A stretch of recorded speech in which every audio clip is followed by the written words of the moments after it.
result of it. What if your inner being knows all that you've become? What if all of that had already happened?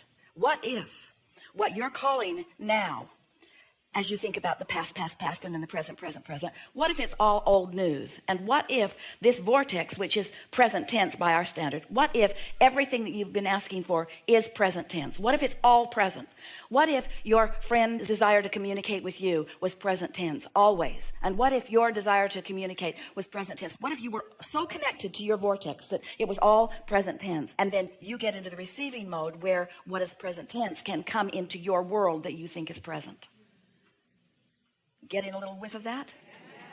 What is a manifestation anyway? It's an awareness. It's a perception. What is time anyway? It's awareness or a perception. And so it's a beautiful thing when a group of people can come together like you all have, and here we are in this room, and you think you're experiencing, and you are, this physical environment, but there is another environment that you are tapped into at the same time, which holds everything that you are about, everything that you want to understand, and everything that you want to know.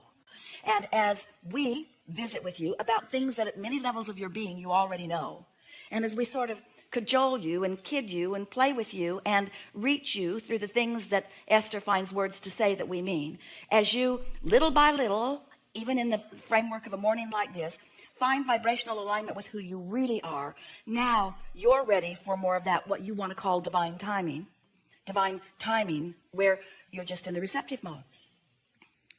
Everything in your vortex is ready to be received by you now.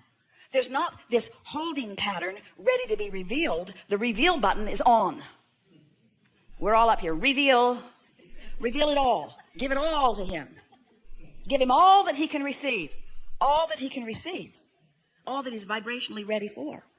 So sometimes it's helpful for you to have a little timing which causes you to receive back some recordings, and have a little insight that, oh look, some of them are rewound and some of them aren't. And then something that occurs to you, maybe there's something here for me, and then a willingness to follow that because it's strong enough to put it in, and led through the path of least resistance to the things that you want most, to a manifestation that you were yearning for and asking for. But when yearning is stronger than believing, you don't have the experience, and the universe has the ability to deliver to you perfect timing on all things.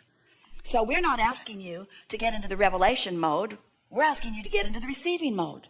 And we're not telling you, you've got to find perfect timing for the revelation, because the revelation is always coming. It's always a good time by our standards. It's always a good time for you to receive what you want to call the miracle, which we call the child's play, easiest thing in the whole world to give you anything and everything that you've been asking for. You just got to be ready for it. And if you're not ready for it, you're not ready for it. And we don't mean that you should be ready for it.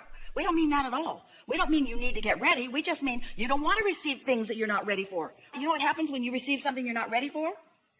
You freak out or you miss it altogether. So this is a conversation about your readiness.